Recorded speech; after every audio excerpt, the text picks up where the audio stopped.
Folks, welcome back. As you may know, there is a civil war raging in this country between evil, dead rhinos and people who love America. Let's just put it that way. That war is being fought also more than any place, being fought right now in Texas. And I have as my guest Luke Macias, who has written an article at American Greatness on this very subject with regard to what's been going on with Ken Paxton. So let's bring on Luke Macias. Luke, welcome.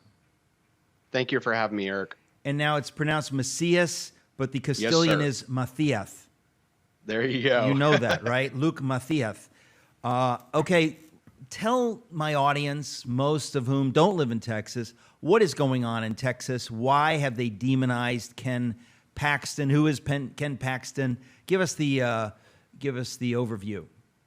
A very short explanation is simple. The Texas House of Representatives is a much more liberal chamber than the Texas Senate. In most states, it's the opposite. Usually the Senate is the more moderate chamber and the House ends up being the more conservative chamber. And in Texas, we've flipped that. And so the Texas House of Representatives is heavily governed by the Democrat minority who team up with a handful of Democrats and end up killing a lot of conservative policy and then passing some bad policy.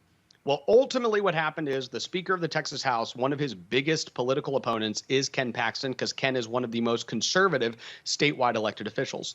And so they secretly investigated him for a number of months and then literally gave their chamber 72 hours notice and said, in 72 hours, we're going to vote to impeach the Attorney General of the state of Texas. And when that vote happened and passed on the House floor, with all but one Democrat voting for it, one voted present, and that's only because he's been there for 40 years. So he was so offended by how bad the process was done that even this Democrat said, I can't be part of this. They passed the impeachment. He was removed from office, and now his impeachment is before the Senate for their consideration. Ultimately, as Ken Paxton has been one of the most conservative attorney generals in the country, not just one of the most conservative elected officials in Texas, but one of the most conservative attorney generals in the country, he has painted a target on his back for not only the Democrats, but also the more liberal Republicans. So they decided to come after him. This has only happened 2 times in Texas history, once with a governor who was kicked out in 1917 for vetoing the funding of the University of Texas. So I don't know much about the guy, but he sounds like a patriot. His wife actually ran and replaced him, and then one district judge in the 70s. So it's this rare tool that's never been used. We actually don't believe in overturning elections, and ultimately that's what this was. They're literally making accusations, some against him, of things that happened 10 years ago that he's already been accused of. Why do the rhino bums in Texas, and I say that not in a judgmental way, I say rhino bums in the neutral sense. Why do they have it out for Ken Paxton, basically? I think that in Texas, in some ways, this is positive. In Texas, we have seen a continued rise of conservative dominance in Texas politics. The Republican Party of Texas chairman is one of the most conservative state party chairs in the country. That hasn't always been the case. The Texas House and the Texas Senate have become increasingly more conservative every 2 years. So what we have set up is the fact that the moderates who have this last little bit of power in the Texas House are really flexing because they know that their power is slipping away. And Ken was just an easy person for them to target. They knew the Democrats would go in lockstep with any impeachment against any Republican. And so they really just needed their top lieutenants to vote in line. And once they had a majority vote, they just had to bully enough people into submission. And so I think that the reason it's happening now is because conservatives have been on the rise. And more often in these primaries that the House leadership is competing in, they're losing their preferred moderate candidate. And so now you have them flexing and saying, we need to use the power we do have to try to tamp down on the conservative rising in Texas. Isn't this basically what's happening on the national level? In other words, you have people horrified by Ken Paxton, and so they're willing to do things that they never would have done before. You have people horrified by the prospect of Donald Trump going back to the White House, and so they're doing things, really monstrous things, ugly, unprecedented things, because of their tremendous desperation. There's a level of desperation that makes them say, we don't care how ugly it looks. We can't let somebody like Ken Paxton be the Attorney General. He's at war with everything we believe in. And of course, they believe in nothing but their own power. And he's at war with that. But it seems to me similar that we're seeing the breakdown of tradition in American politics, and that the left, allied with the, I believe the term is bum rhinos, or rhino bums. I always get them mixed up, forgive me. But that they're allied with them because they realize that their end is nigh, that they are they're on the way out, and they're hoping desperately to do anything they can, whether it's indict the President of the United States on preposterous counts, or to impeach the Attorney General. Do you think that the Senate, that the Texas Senate will allow this to continue? So I'm very hopeful that the Texas Senate, they as a chamber have been much more responsive to grassroots conservatives. They've been more responsive to the Republican majority and the will of the Republican majority. So I am a lot more hopeful that the Senate will not impeach Ken Paxton, and that trial begins on September 5th. I have told every Texan, if you are a Texan, please contact your state senator, because if you're a Texan and you haven't reached out to your state senator to say, I don't want Ken Paxton to be impeached, then the senators aren't hearing from you. Unlike the House of Representatives, the Senate is responsive to their constituents. So I encourage every Texan to do that. One other, I think, similarity that you pointed out with the very neutral description of rhino bums on the national level and the state level is the fact that they really disdain the decision voters make. I mean, they hate the fact that voters want to reelect Donald Trump right now. And they're doing everything they can to stop it. I'm sure you have these conversations with people all the time, people that are not sure they're supporting Donald Trump, supporting another candidate, and they just seem so angry at the voters. And I do think that you see that same disdain at this level where they're saying, we are mad that voters heard these accusations. The Dallas Morning News, Texas Tribune, all these liberal media outlets have been hitting Ken Paxton with these same accusations for years. And the voters said, no, I'm going to reelect him. Texans for Lawsuit Reform, Eva Guzman, George P. Bush, a Bush family member. These moderate groups went against him, spent millions in the primary, and he won against the moderate, challengers. And so you have this situation where when the voters make the wrong decision, these elected elites say, you know what? We know better. We have this tool. We're going to overturn this election, and then we're going to have the governor place somebody in there that's more of a caretaker that we all respect and we all feel like we have influence and control over, not someone who's actually responsive to the people. So I think that also is a parallel to the national level.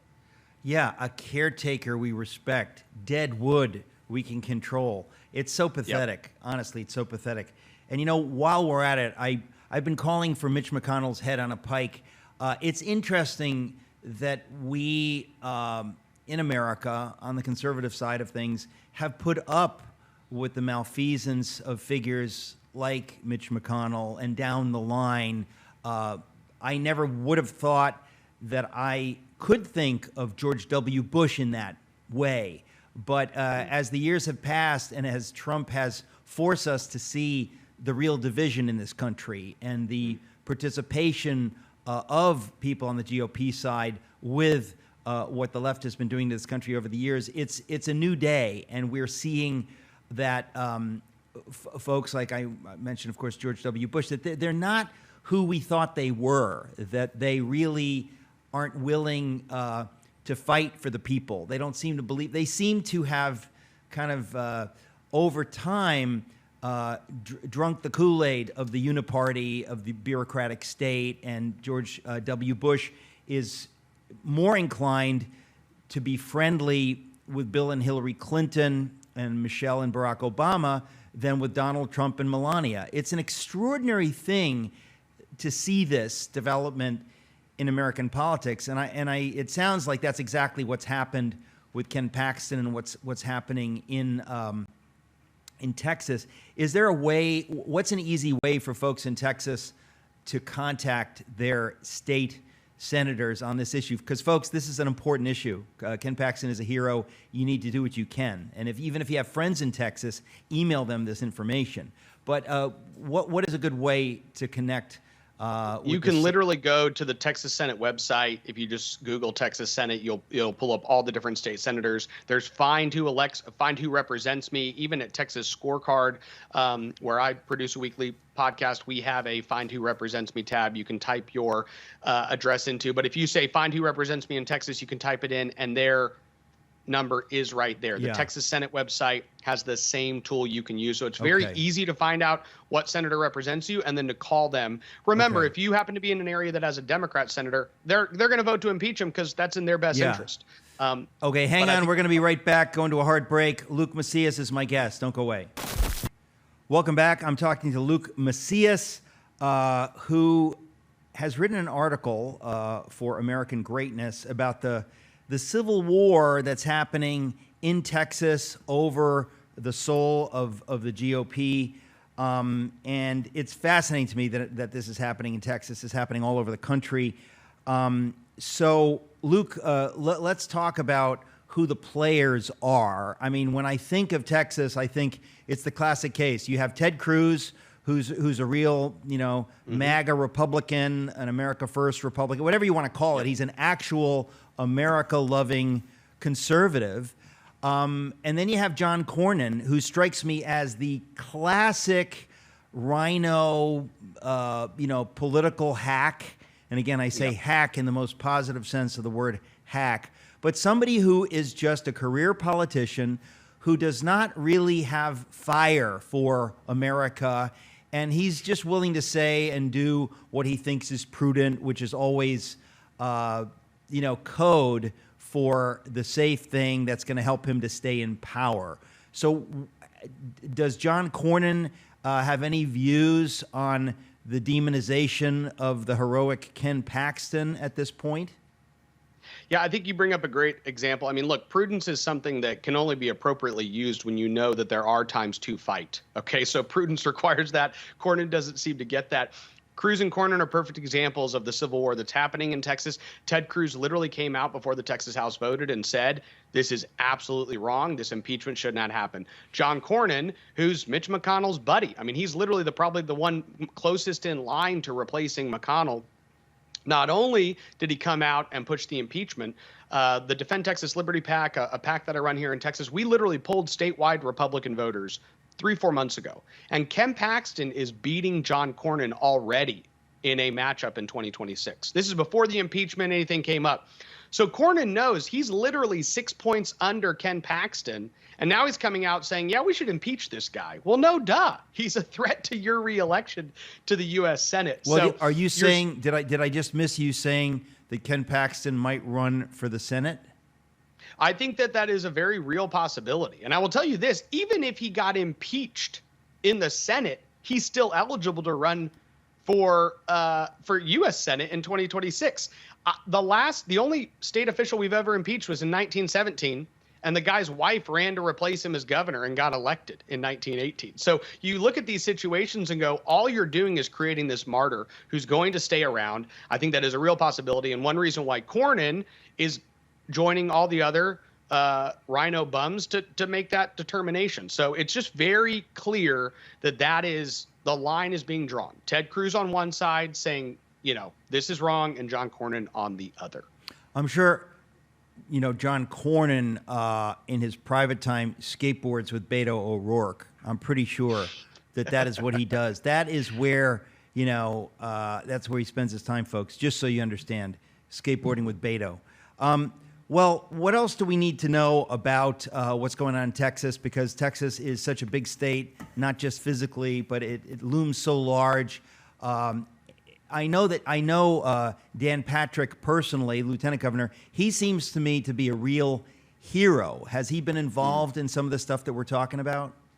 Well, he has, and now Dan can't take a public position because he's now put in the position as kind of the judge in this situation. And so he has avoided making too strong a statement one way or the other. And I think a lot of people have respected his decision to do that. That being said, Dan Patrick passed dozens of conservative bills that the Texas House killed. He knows where the divide is. I mean, Dan Patrick passed detransitioner protection policy against all these kids that are now regretting what was done, and the Texas House killed that. He passed a ban on China land purchases that the Texas House killed. He passed a dozen election integrity policies, one of them just saying China can't manufacture things that are in our voting machines. That died in the Texas House of Representatives. Okay, how you have to keep. So these are the type of things that Dan's up against. Okay, I always knew that Dan Patrick was a hero. He's one of the absolute brightest lights in American politics. And the idea that he would have put up bills like this in Texas, they would be shot down by the Texas legislature. How is that possible? Like, help somebody like me who lives in New York. How can I understand that the Texas legislature could be this wicked? How is it possible? Attitude reflects leadership, right? That's the old remember the Titans line. And so attitude reflects leadership. Dan Patrick came into a Senate that honestly had killed a ton of conservative policy itself, and then actually turned it around and said, I want to pass conservative policy. And slowly the Senate has become this chamber that passes a lot more of the conservative policy in Texas due to the leadership. And in the House, you have the opposite. You have a speaker who lines up the support of Democrats prior to the Republican caucus meeting to choose its choice for speaker. So the Texas Scorecard is actually just about to put a documentary out tomorrow on this issue. And there's a 30-minute documentary. I participated in it. Many others did. And it's literally revealing exactly how the process works, because the Republican caucus meets to select its speaker. I know this gets in the weeds, but I think it helps explain things to people. The Democrats literally go and pick their Republican horse before the caucus, and they give him their votes so that all he needs to do is get a couple dozen Republicans to support him, and he gets to be the Speaker of the Texas House. And what that means is that our speaker's more beholden to Democrats through governing. We'll be right back with Luke Macias, folks. I must remind you, we're doing a fundraiser with Food for the Poor this month. We need your help. We really need your help. Please go to metaxastalk.com. You'll see the banner. But we desperately need your help, metaxastalk.com. If you prefer, you can just text the word Erik to 91999. Again, text Erik to 91999. People are depending on you, so thank you for stepping up. Hey there, folks. I continue my conversation with Luke Macias. The Castilian is Macias. And we're talking about, a lot of things. Luke is a Texas-based political consultant. He's written an article at American Greatness called Texas GOP Civil War Will Erupt If Impeachment Upheld. Let's start there before we get into the transgender lunacy. If the impeachment is upheld, if the Texas Senate does not do the right thing, and Ken Paxton is impeached preposterously, as Trump was, impeached. It's just so crazy.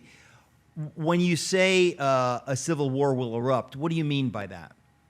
I mean, I will tell you, I've been involved in Texas politics since I was 16 years old in 2006. And traditionally, you'll have a dozen, maybe 15, 20, 30 Republican incumbents be challenged to their right by somebody in their Republican primary.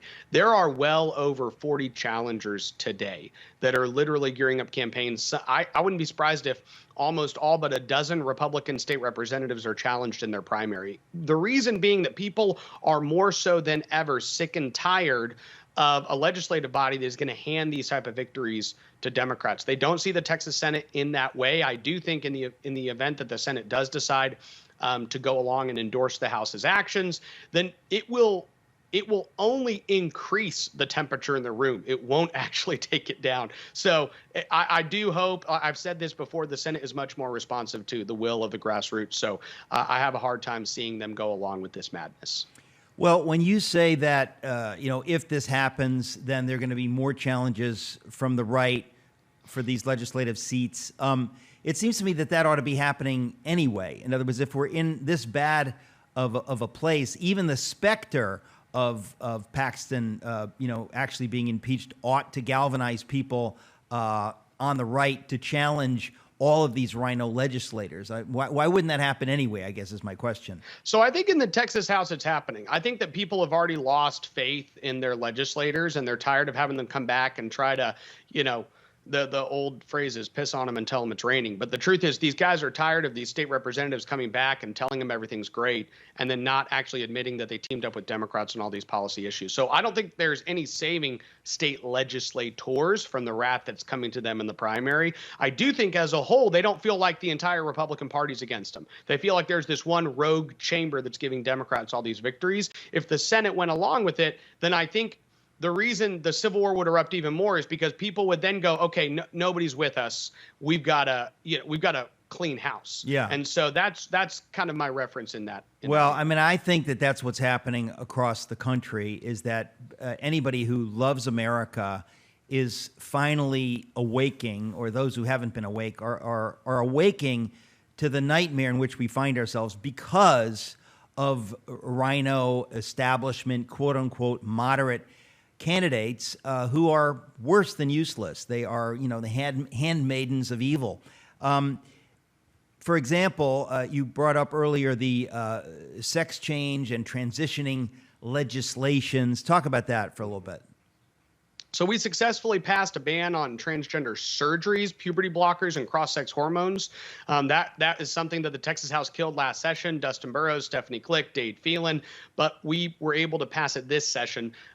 The truth, though, is that is, I call it the 20-week ban on abortion, right? That's the worst possible part of all these transgendering of kids that we're going to stop. So the question is, what is still legal? One of the things that's still legal is the social transitioning of children. Literally, a 2-year-old picks up the wrong toy. Their parent takes them to a psychologist. The psychologist tells Tommy, you might be a girl. And now we're on a 10-year journey where every single week he's being told by his parents and the psychologist, you're a girl, you're a girl, you're a girl, and having coming out parties and being enrolled in school as a girl.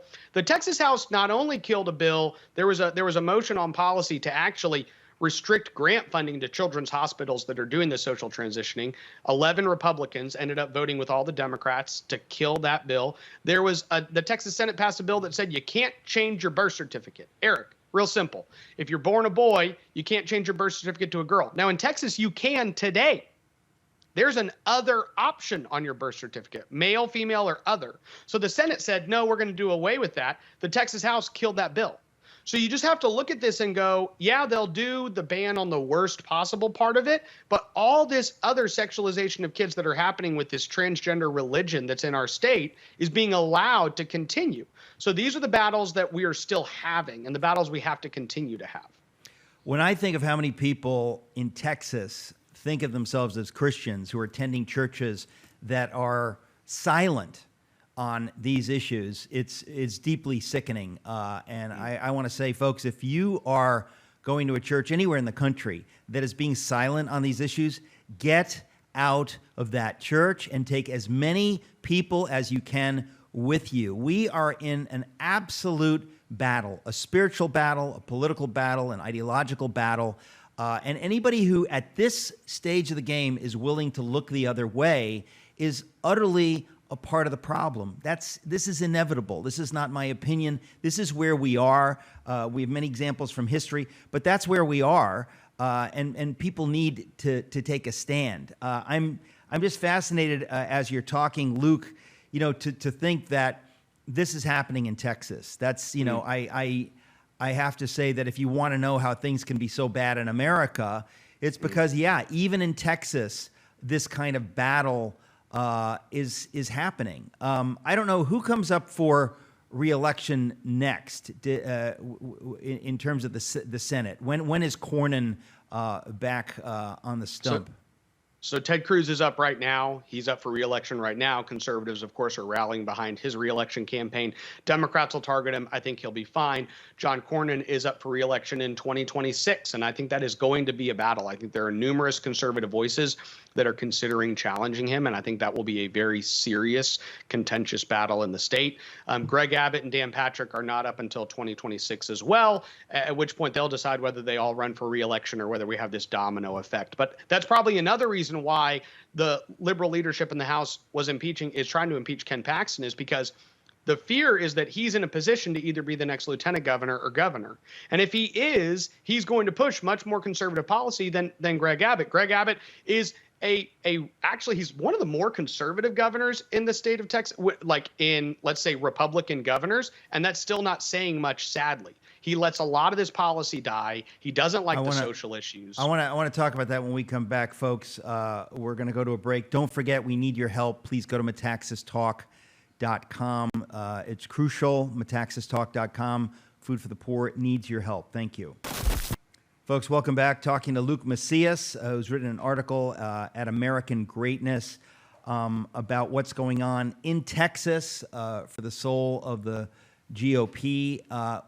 You were just referencing Governor Greg Abbott. Greg Abbott is a very mixed bag. He's somebody that I wouldn't describe him as a rhino, but neither is he anything like a Ken Paxton or a Dan Patrick. I know that when we're talking about things like what he could do on the southern border, he's doing some things, but he isn't doing nearly what he might do, which is horrifying because lives of people are being dramatically affected. What do you see in his future? I think that Greg struggles. He really does struggle between these two camps. He kind of sees where the party is going and knows he's supposed to move to the right. At the same time, he raises tens of millions of dollars from the same donor class that want Cornyn to stay in power, that don't want Trump to ever come back.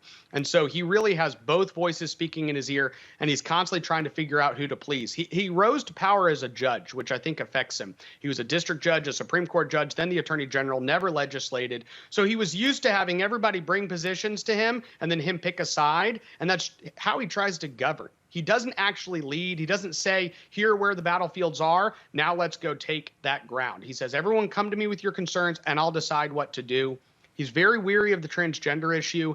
All the other bills that passed this session, he had signing ceremonies and all these different things. And when it came to the transgender ban, you know, it was like, oh, he signed it. Oh, it's Friday at 4:45 p.m., which anybody who does the press knows is like the thing you do that you don't want people to cover as much as possible. He hasn't embraced that. And that's the problem that red state governors need to understand very quickly is that you want the liberal media to write that your state is bigoted and can't stand the LGBT community and all of that stuff. It's not actually true. The truth is we're just standing up for what is right.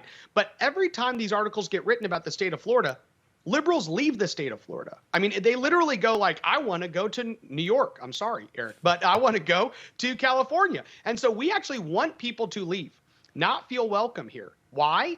Because then that is actually what preserves the ability for our state to be an example in 10 or 20 years.